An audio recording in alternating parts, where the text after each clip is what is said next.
आदरणीय राजाराम जी हम सबके बीच के हैं, आप विस्तार से उनके विचार करें। आदरणीय जी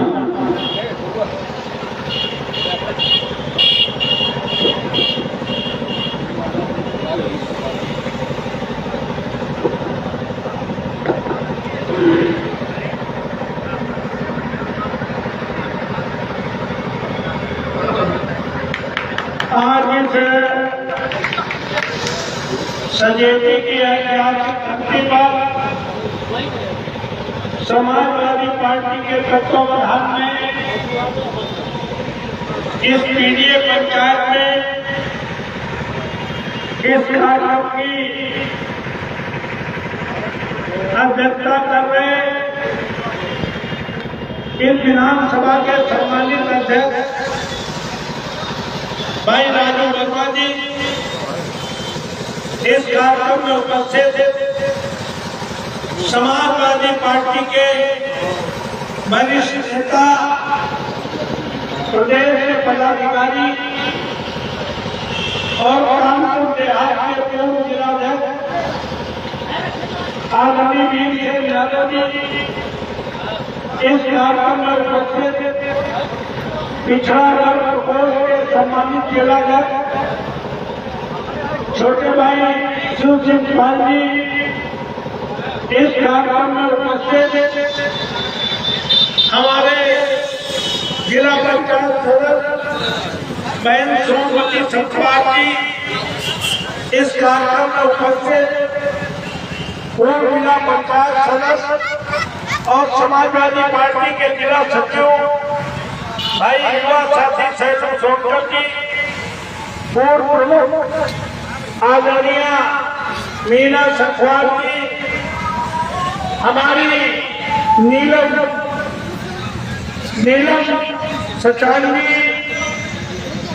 मंजूलता सचान जी, मीना सखवाल जी, करमवीर यादव जी, मानवेंद्र सिंह जी, राजकुमार कुशवाहा जी, प्रवीण पंकज जी, प्रशांत वाजपेयी जी, मनोज यादव जी, चंद्रमान मुखिया जी, राजकुमार पाल जी, गुलाब सिंह जी, छोटा भाई विजय पटेल जी, सम्मानित हमारी बहनें और उपस्थित सभी सम्मानित समाजवादी पार्टी के जाबाज साथियों, बहुत देर से मीटिंग चल रही है पीडीए के बारे में, तमाम बातें आपको बताई गई हैं। ये पीडीए पंचायत करने के पीछे एक ही मकसद है कि देश में अघोषित इमरजेंसी लगी हुई है। मीडिया गोदी बन गई है, पार्लियामेंट विधानसभा में भी उठाई गई बातों को पूरी तरह से छुपाने का काम कर रही है। बड़े बड़े हजारों लोगों के महाकुंभ में हादसे को भी आज तक 29 तारीख से आज तक 7 तारीख हो गई है, कहीं एक शब्द भी कोई बड़ी दुर्घटना हुई है उसको छुपाने का काम कर रही है। अगर कोई उनसे सवाल पूछता है तो एफआईआर दर्ज करा देते, देश का काम करते। इस देश में उन करोड़ों स्वतंत्रता संग्राम सेनानियों की कुर्बानी को सरेआम आरएसएस के प्रमुख 1947 की आजादी को नकारने का काम, खुलेआम करने का काम करते हैं। और वो कहते हैं वो आजादी नहीं है, असली आजादी तो जिस दिन राम मंदिर का शिलान्यास हुआ उस दिन आजादी है। ये करोड़ों देश में आजादी दिलाने वाले शहीदों का सरेआम अपमान है। ये संविधान को भी नहीं मानते। अगर तुम 1947 की आजादी को नहीं मानते तो 26 नवंबर 1950 में जो संविधान लागू हुआ उसको भी नकारने का काम करते हो। कोई भी मीडिया है। अभी हाल ही में कली इस देश के 56 सीने वाले प्रधानमंत्री के मुंह पर अमेरिका ने यहां से गए तमाम भारतीयों को हथकड़ी पेड़ी पहनाकर महिलाओं के हथकड़ी डालकर और उसने भारत में भेजने का काम किया है। जो 56 सीने वाले प्रधानमंत्री के मुंह पर सीधे चमका है। लेकिन उस बात को भी संसद में विदेश मंत्री और विदेश मीडिया दिखाने का काम नहीं कर रहा है, बताने का काम नहीं कर रहा है। कोलंबिया जैसा देश, मेक्सिको जैसा देश ने जंग को धमकी देने का काम किया कि हमारे अगर प्रवासी लोगों को हमारे देश में हथकड़ी बेड़ी पहनाकर भेजने का काम किया तो हम इसको बर्दाश्त करने का काम नहीं करेंगे। दीवार तोड़ करके हम उसको जवाब देने का काम करेंगे। लेकिन 56 इंच वाला सीना वाला प्रधानमंत्री लोग खोलने की हैसियत नहीं रखता। ये बातें मीडिया में नहीं आ रही है। पार्लियामेंट में बाबा साहब के अपमान में किस तरह से टिप्पणी की गई वो भी बात नहीं आ रही है। तो हमारे राष्ट्रीय अध्यक्ष अखिलेश यादव ने कहा अब बहुत इमरजेंसी लगी हुई है, फ्रीडम ऑफ स्पीच जो बोलने की आजादी है उस पर पूरी तरह से पाबंदी लगी है। ईडी सीबीआई का सहारा लेकर बड़े बड़े नेताओं को डराने का काम किया जा रहा है। प्रिंट मीडिया, इलेक्ट्रॉनिक मीडिया सही बात पब्लिक के सामने ला नहीं है। लिहाजा पूरे प्रदेश के नेताओं को बुलाकर कहा कि आप गाँव गाँव जाओ, गली गली जाओ, ब्लॉक तहसील में पंचायतें करो, पीटीए की और तंत्रों को, पिछड़ों को, अकलियत के साथियों को और सर्वहारा उन वर्ग के लोगों को जिन्हें संविधान में आस्था है, लोकतंत्र में विश्वास है, उनको जगाने का काम करो कि देश में अघोषित आपका उत्पाद है। देश के संविधान बदलने की कुछ चल रहा है। हमारे पुरखों का अपमान करने का काम किया जा रहा है। आजादी दिलाने वालों की कुर्बानी को बदलने की कोशिश की जा रही है। आप लोग जाइए, इसलिए हम लोग पीटीए पंचायत लगा के सही बात तुम तक पहुंचे और बाबा साहब अम्बेडकर के जो संविधान में खतरा 2024 में बढ़ रहा था वो समाप्त नहीं हुआ। अगर कुंभ में हजारों मौतें न हुई जो मीडिया ने छुपाई है, प्रशासन ने छुपाई है, तो इसी झारखंड में वो हिंदू राष्ट्र की घोषणा करने वाले थे। हिंदू राष्ट्र की घोषणा का मतलब है बाबा साहब अम्बेडकर का संविधान समाप्त हो गया। हमारे लोग समझते हैं कि अगर संविधान समाप्त हो जाए, संविधान बदला जाएगा तो केवल तंत्रों का नुकसान होगा। आपको लगता है बाबा साहब के सरकार के बारे में मालूमात नहीं है। अरे तो अगले समाज के लोग आपके 76 साल पहले कोई भी अगले समाज का भी आदमी कोई पंचायत का सदस्य नहीं बन सकता था। अगर संविधान समाप्त होगा तो अगला भी प्रधानमंत्री बनने का सपना नहीं देख पाएगा, पिछड़ा भी नहीं देख पाएगा, दलित भी नहीं देख पाएगा, संकट भी नहीं देख पाएगा। हमारे लोग की सरकार है, अगरों का कोई नुकसान नहीं होगा। अगरों का भी इतना नुकसान है जितना पिछड़ों का है और दलितों का भी नुकसान है। भारत के प्रत्येक आदमी का उतना ही नुकसान है। बाबा साहब अम्बेडकर ने 26 नवंबर 1949 को भारत के प्रथम राष्ट्रपति राजेंद्र प्रसाद जी को संविधान सौंपते समय एक शंका जाहिर की थी। उन्होंने कहा था किसी देश का संविधान कितना अच्छा क्यों न हो, कानून कितना अच्छा क्यों न हो, अगर लागू करने वाले की नीयत नहीं ठीक होगी तो संविधान बेकार साबित होगा। आज तो उस संविधान को लागू हो नहीं और बदलने की पूरी तैयारी है। क्यों तैयारी है? उन्हें लगता है कि बाबा साहब का ये नाम भारत का संविधान है ये उन्हें नाच नहीं आता, ये किस्म राज से नहीं। अटल बिहारी वाजपेयी प्रधानमंत्री थे तब भी उन्होंने रचना संविधान बनाकर इसको बदलने की तैयारी करती थी।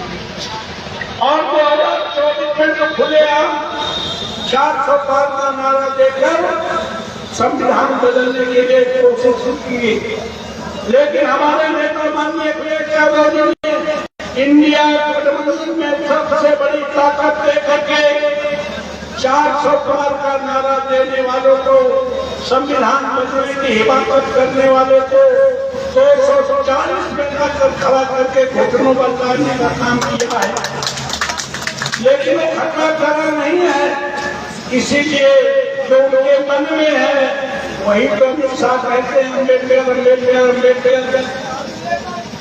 ये कहकर उनकी खींच बताती है जो संविधान बदलने की मंशा है, जो बाबा साहब अम्बेडकर के नाम संविधान के बारे में पूरी दुनिया में विख्यात है, उसको बदलने के लिए उनके मन में कितनी बड़ी सोच है।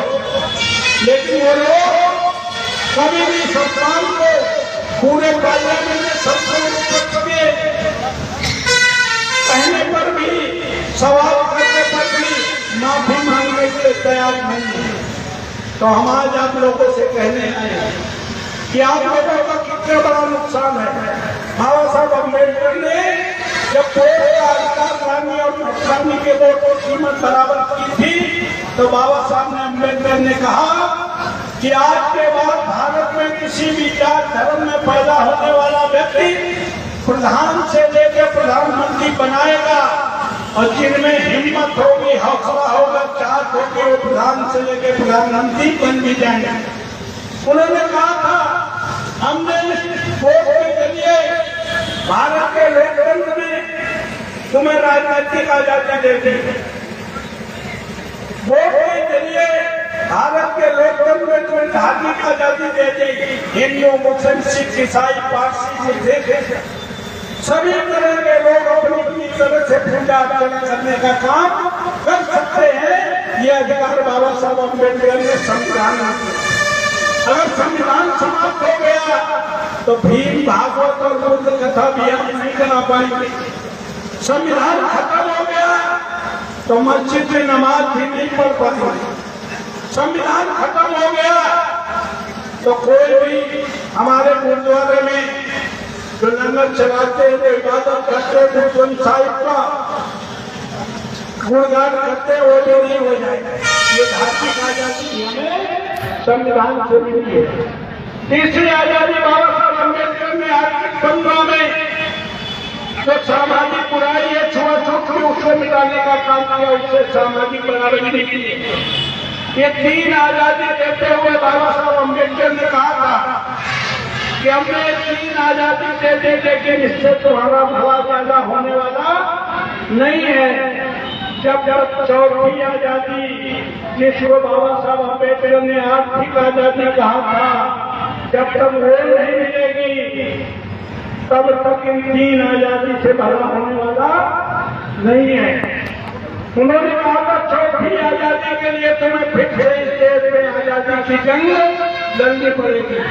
उसके लिए लोहिया ने कहा 100 में 90, 200 भाग हमारा है, 100 में 60 हमारा है, बाकी में बंटवारा है। उसी बात को मानव कांसी आंसर ने बहुजन समाज पार्टी बना के 1585 की बात की थी।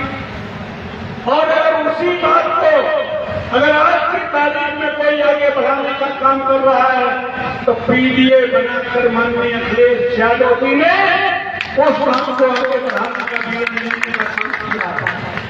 तो साथियों में कहना चाहता हूं, जिस बात को हमारे पुरखे चाहते थे, उस बात को बाबा साहब अम्बेडकर चाहते थे, वो बात तब तक नहीं बनेगी जब तक दलितों में, पिछड़ों में, अक़लियत के लोगों में, सर्वहारा वर्ग के लोगों में अगर पीडीए के माध्यम से अगर ये इकट्ठे हो जाए तो इस देश की पार्लियामेंट में ऐसा कानून बन सकता है, ऐसा कानून बन सकता है कि भारत में होने वाली समस्त घरेलू उत्पाद से जो नेशनल इनकम है, जीडीपी है, उसमें विकास के लिए धनराशि अलग करने के बाद भारत भारत के प्रत्येक आदमी के हिस्से में जो जीरो से खाना खुलवाए गए हैं, जो लोहड़ी बांटने की प्रथा है, उसको न करके आर्थिक आजादी के रूप में भारत के प्रत्येक आदमी के हिस्से में प्रत्येक महीने सीधे आर्थिक आजादी के रूप में धन दिया जा सकता है।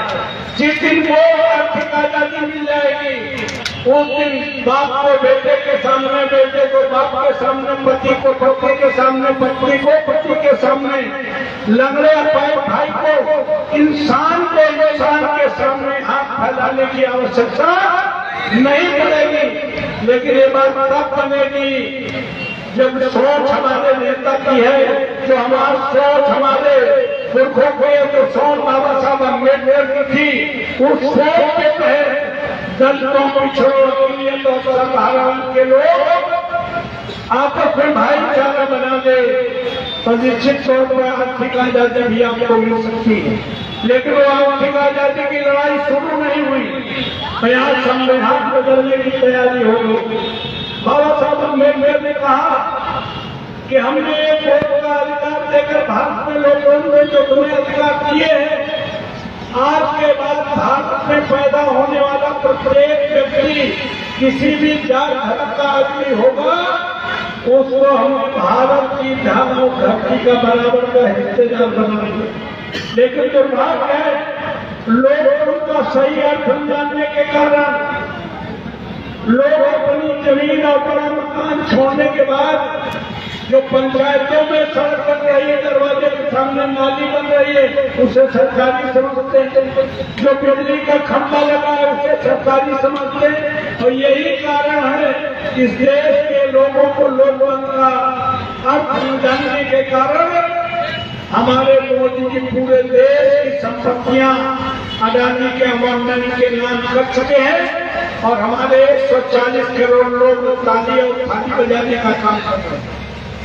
अगर लोगों को पता होता कि अगर रेल बेचती तो उसमें मेरा हिस्सा था, ये मेरी रेल थी, तो क्या मिल सकती थी? क्या दूसरा कोई देश होता तो जो भारत के लोकतंत्र में बाबा साहब अम्बेडकर ने संविधान में अधिकार दिए हैं, उसके तहत क्रांति हो जानी चाहिए।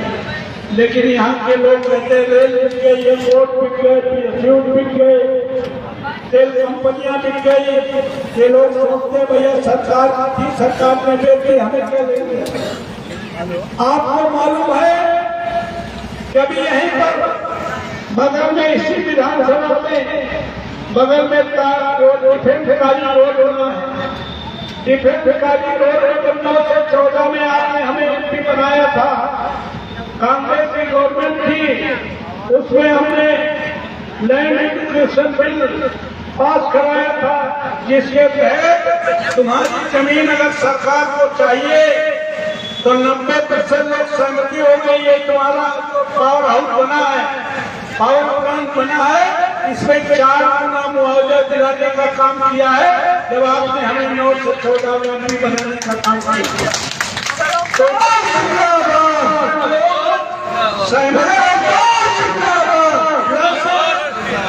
प्लस जो भी सरकारी संस्थान बनेगा उसमें जमीन जितनी दी जाएगी उनके परिवार के आदमी को नौकरी भी मिलेगी और मौजूदा रेट से 4 गुना मुआवजा मिलेगा। मिला कि नहीं मिला? अभी ये डिफेंस का रोड है बगल में, सैकड़ों एकड़ जमीन किसान से ली गई, 14 से 16 लाख रुपए प्रति बीघा मुआवजा तो सरकार ने दिया, लेकिन उस जमीन को अडानी के नाम में 1 रुपया बीघे के हिसाब से, कितने पैसे में? 1 रुपया बीघे के हिसाब से 99 वर्ष के लिए पट्टे पर देते।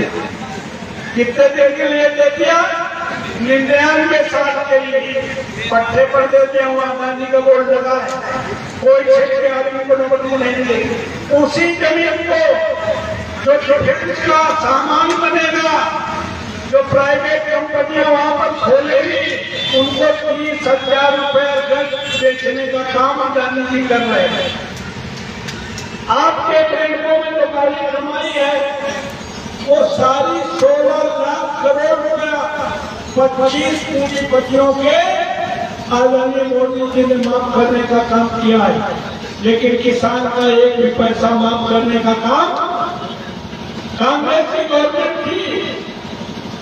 तो 76,000 करोड़ रुपया किसानों का माफ हुआ था कि नहीं माफ हुआ था? 16 लाख करोड़ पूंजीपतियों का माफ हो गया। लेकिन फिर भी हमारे यहाँ के किसान, यहाँ के दलित और पिछड़े कहते हैं भैया देश को बेच रहा और जनरल बेटी तेल बेचती, एयरपोर्ट बेचती है, लेकिन मोदी ने एक काम किया है कि मुसलमानों को ठीक किया है। यहाँ लोग इसी बात को खुश हैं, अरे मुसलमान तो तुम्हारे भाई हैं, आजादी में इनका योगदान, देश को बनाने में इनका योगदान, 24 घंटे कंधा से कंधा मिलाकर इनका योगदान। ये हमें आपको लड़ा करके पूरे देश को आर्थिक गुलाम बनाना चाहते हैं। इसकी लड़ाई अगर कोई लड़ रहा है तो इंडिया के अंदर लड़ रहा है। राहुल गांधी और अखिलेश यादव जी लड़ रहे हैं। इसलिए हम आपसे कहने आए हैं कि अब बच्चा कुछ नहीं। 2013 में खाद्य सुरक्षा अधिनियम 2013 में पास हुआ। बहनों को इसलिए बता रहा है, बताएंगी अपने रिश्तेदारों को बताएंगी। 2013 में कांग्रेस ने फूड सिक्योरिटी बिल, खाद्य सुरक्षा अधिनियम, जो गोटेदार की दुकान में हो तो वहाँ लिखा रहता है खाद्य सुरक्षा अधिनियम 2013। ये मोदी जी कोई घर से नहीं ले रहे हैं, इन्होंने कोई कानून बनाया है। तो हम कहना चाहते हैं ये खाद्य सुरक्षा अधिनियम आपका भोजन का अधिकार है, ये कोई खैरात नहीं है। 5 किलो की जगह 10 किलो दें, 1 किलो दूध दें, और अगर डालों के पैकेट में देसी घी की मोहर लगा कर दे तो उसे पूरी तन के खाओ, इसके बदले वोट देने की जरूरत नहीं है। ये आपका अधिकार है।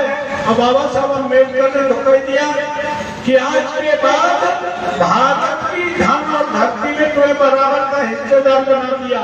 तुम 5 किलो राशन मंत्री से वोट दे रहे हो, 14 में वोट दिया, 19 में वोट दिया, 17 में वोट दिया, 22 में वोट दिया, 24 में वोट दिया। हमारी बहनें कहती है भाई कुछ करो न करो तो फ्री में राशन देना। ये फ्री का राशन नहीं है।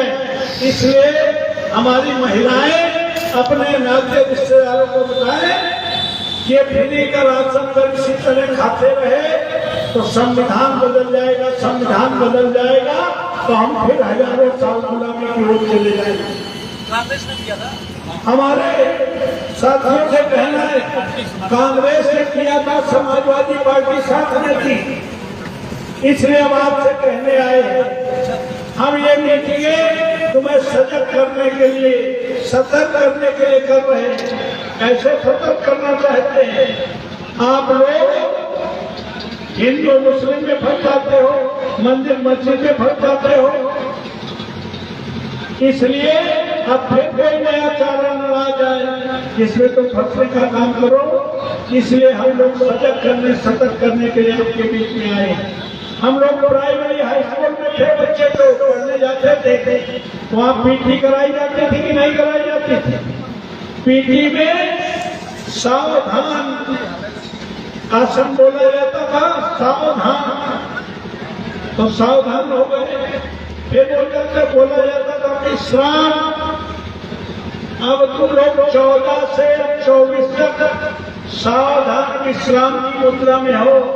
और अगर 22-27 में न चेते, आने वाले समय में न चेते तो लास्ट आसन बोला जाता है। क्या बोला जाता है? जैसे हजारों साल पहले थे उसी गुलामी में हम चले जाएंगे। इसलिए हम लोगों को सावधान करने आए हैं, सतर्क करने आए हैं। अब आपको सजग होकर समझना है कि देश तुम्हारा है और देश में अगर तुम्हें कुछ दिया है वो सब संविधान ने दिया, बाबा साहब अम्बेडकर के संविधान ने दिया है। और ये लड़ाई बहन की नहीं लड़ रहे।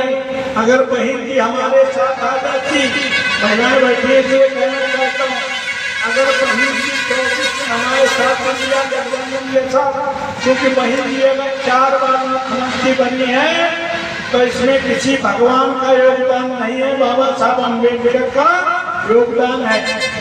और जब बाबा साहब अम्बेडकर का संविधान खत्म करने का खुलेआम ऐलान कर रहे थे मोदी और उनकी पार्टी, तब भी बहन जी डर के नहीं आए। अगर 24 में आ गई होती तो आज की तारीख में मोदी प्रधानमंत्री नहीं, इंडिया गठबंधन प्रधानमंत्री बनी होती, और बनी होती तो संविधान भी सुरक्षित रहता और देश भी सुरक्षित रहता। इसलिए हमें कहना है, अब भी डरी हुई है, अगर संविधान रहेगा तो बहन जी फिर बन सकती है, बहन जी भी बचेंगे। अगर संविधान नहीं रहेगा तो कोई नहीं रहेगा, ना बहन जी रहेंगी तो कोई रहेगा। इसलिए आपसे कहना चाहता हूँ कि ये चुनाव न डरने का चुनाव है, न ये चुनाव लालच में फंसने का चुनाव है, न ये चुनाव आपस में बंटने का चुनाव है। ये चुनाव बाबा साहब अम्बेडकर के संविधान को बचाने के लिए दलित, पिछड़े, सब भारत वर्ष के लोगों को एकजुट होकर संकल्प लेने का काम करना है। इसलिए हम आप लोगों से कहना चाहते हैं कि जो बात हम लोग बता रहे हैं ये केवल भागवत कथा की तरह फल्लाजाम कहानी सुन के नहीं जाना है। इसको जहन में बिठा लो, हाथ में, बाजार में, तेरही में, बड़ी बच्चा में, भगवान में, शादी में, बारात में, शमशान में बात करो कि हमें बचना नहीं है, हमें गांव की नाली, खरंजा, मेड़, चक्रों इस लड़ाई के चक्कर में वोट बदले नहीं देना है। क्योंकि अगर इसकी कोई लड़ाई लड़ सकता है, कोई संविधान बचाने की लड़ाई लड़ सकता है, कोई संविधान बचाने के लिए लड़ाई लड़ रहा है, तो इंडिया गठबंधन है। उत्तर प्रदेश में अखिलेश यादव कोई लड़ने वाला नहीं है। आज भी कोई कई बहनी लड़ती हुई नजर नहीं आ रही है। इसलिए हमें बचने की जरूरत नहीं है, हमें एकजुट होकर ये छोटी मोटी लड़ाइयाँ तो गांव में होती रहेंगी। लड़ौरी की लड़ाई, भूखा की लड़ाई, मेड़ की लड़ाई, चक्रों की लड़ाई, पानी की लड़ाई, हैंडपंप की लड़ाई, ये तो रहेगी। ये इस लड़ाई में न पड़ करके हमें एकजुट होकर के बाबा साहब अम्बेडकर के संविधान को बचाने का संकल्प लेके जाना है और जगह जगह चर्चा करने का काम करना है। इसीलिए राष्ट्रीय जजमान्य अखिलेश यादव जी ने कहा कि हमारी पब्लिक तो सही बात पहुंच नहीं पा रही है, मीडिया बातों को छुपा रही है, बड़ी बड़ी घटनाओं को छुपाने का काम कर रही है, हमारी महिलाओं की सरेआम इज्जत लूटी जा रही है, वो भी मीडिया में नहीं आ रहा है। इसलिए आप गाँव जाइए, गली गली जाइए, लोगों को होशबंद करने का काम करिए। इसलिए हम लोगों ने पीटीए प्रचार लगा करके आज एक कार्यक्रम करने का काम किया है।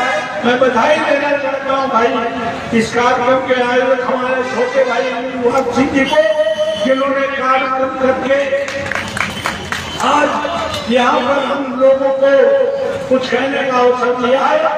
आपसे एक निवेदन है, जो हमारे साथियों ने बातें कही है, जो हमने बातें कही है, इसको चिंतन करो, मंथन करो, मनन करो। अगर तुम्हें लगे कि ठीक बात है तो उसमें अमल करने का काम करोगे, प्रचार प्रसार करने का काम करोगे। घर घर बाबा साहब के अपमान का बदला लेने के लिए जो हमने पर्चा बनाया है वो घर घर तक खर्चा पहुंचाने का काम करोगे। सभी को बहुत बहुत धन्यवाद। जय भीम, जय भारत। धन्यवाद सांसद जी। अब हम चाहेंगे कि हमारे विधानसभा के विधानसभा अध्यक्ष राजू वर्मा